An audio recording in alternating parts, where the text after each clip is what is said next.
গুরুত্ব এবং ফজিলত এবং কোরআন এবং হাদিসের মাধ্যমে বহু জায়গায় উল্লেখ রয়েছে। তবে এই মজলিসের গুরুত্বটা আমরা আজকে আমরা এই রহমতের মজলিস ছেড়ে গজবের জায়গা বাজারের মাধ্যমে আমরা বাজারের মাধ্যমে আমরা প্রবেশ করতেছি এবং বাজার করার মাধ্যমে লাগিয়ে দিয়েছি। আপনাদেরকে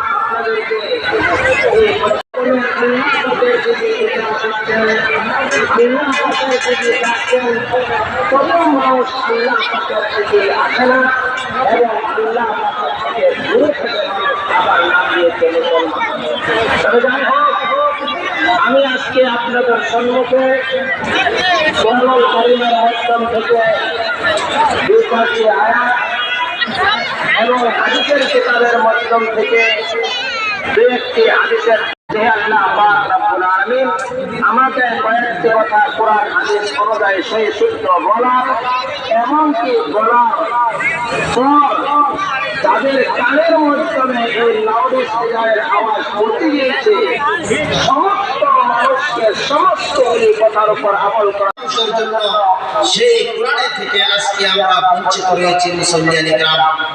আল্লাহ পাক এই রহমত এই মাগফিরাতের মজলিসের সম্পর্কে আল্লাহ পাক কোরআনে কারীমের মাধ্যমে বলে দিলেন এবং হাদিসের মাধ্যমে স্পষ্ট করে দিলেন।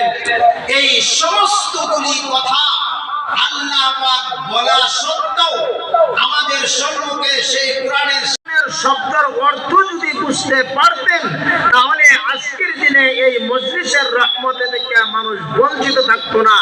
এই যত বড় প্যান্ডেল হচ্ছে এই প্যান্ডেলের মাধ্যমে মানুষের জায়গা হাঁটতো না মুসল্লিয়ান ইকরাম। তবে আপনারা দেখেন বাজারের মাধ্যমে কত মানুষের ভিড়ভাড় হয়ে যাচ্ছে, যেই বাজারকে আল্লাহর রাসূল এই পৃথিবীর বুকে সবচেয়ে থেকে খারাপ জায়গা বলে ঘোষণা দিয়েছেন। আর এই পৃথিবীর বুকে আল্লাহর রাসূল সাল্লাল্লাহু আলাইহি ওয়াসাল্লাম সবচেয়ে থেকে ভালো জায়গা আল্লাহ পাকের ঘর মসজিদকে ঘোষণা করে দিয়েছেন। সেই মসজিদে থেকে আজকে মানুষ বিরত রয়েছে, সেই মসজিদ থেকে আজকে মানুষ দূরে হয়ে গেছে। চিন্তা করুন মানুষ কত গুমরা এবং বিপদগ্রস্ত হয়ে যাচ্ছে।